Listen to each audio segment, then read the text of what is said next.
In this lesson, we'll cover creating details. So everything we've done in previous exercises, we've actually added content, components, systems to our full model. But what about the finer elements? What about the details of these elements that we've created? How do we go about creating those? In Revit, we can create details in a couple different ways. One is we can create what's called a drafting view, what you're looking at on this screen right now.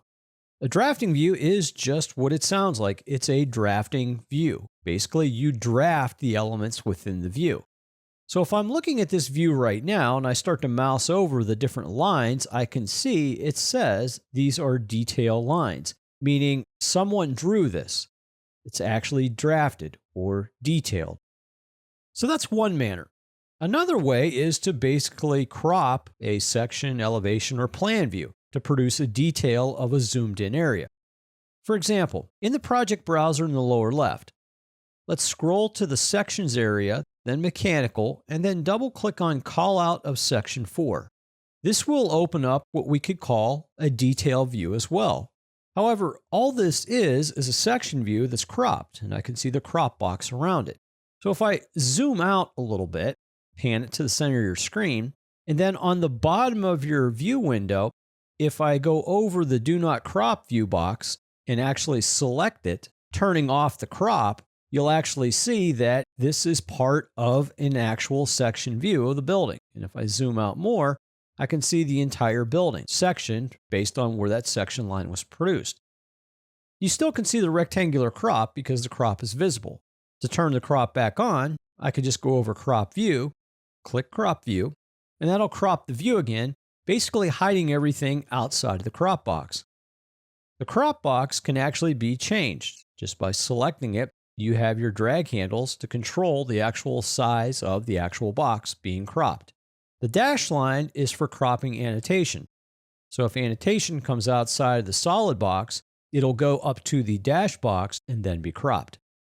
So this is another example of how to actually create this type of view. In this manner here, it's just a matter of creating an actual view, section view, elevation view, turning on the crop, and then adjusting the crop box. Let's go ahead and close this view. Just click the X in the upper right.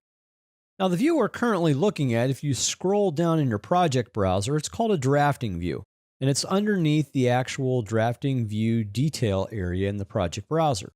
This one's called Vent Through Roof. However, there's another one, Condensate Drain. Go ahead and click that one. So when you double click that one, it opens up another drafting view. This drafting view here has detail. Again, I can mouse over and I can see lines are created, but also drafting detail items are able to be added to as well. So I see this is an AISC pipe shape. On the right, I have a section cut of that same pipe. But again, I still have lines. So not only are we drafting, but we're actually pulling from a library of different type of drafting details that we've saved that we can use over and over. This type of view, again, is called a drafting view. To add a new drafting view, what you would do is go to the View tab on your ribbon, then on the Create area of the ribbon, click Drafting View. It'll ask you then, what do you want to name this drafting view or detail view? You can name it whatever you choose. What is the default scale that you want to set this at? Right now, I'm just going to leave this as a name of drafting 1 with a scale of 1 to 10. Click OK. This will then basically create a blank canvas. It's basically just a drafting view. Now what you do at this point is you start to draft. All of the tools in order to draw lines and or insert your drafting detail located on the Annotate tab. The Annotate tab is full of the controls, allowing you to produce that drafting view. So as a review, in this lesson, we talked about creating details. We talked about creating the finer areas and the finite elements, showing the detail of the components, systems that you've added in MEP. We looked at two different methods. One, to create an elevation or section or plan view and simply crop it, and then zoom in on that crop area, creating that detail. Another way we looked at was creating a drafting view, where you actually draft elements, lines, circles, arcs. Basically, you draw the detail, or you could insert detail that you've already saved in a library.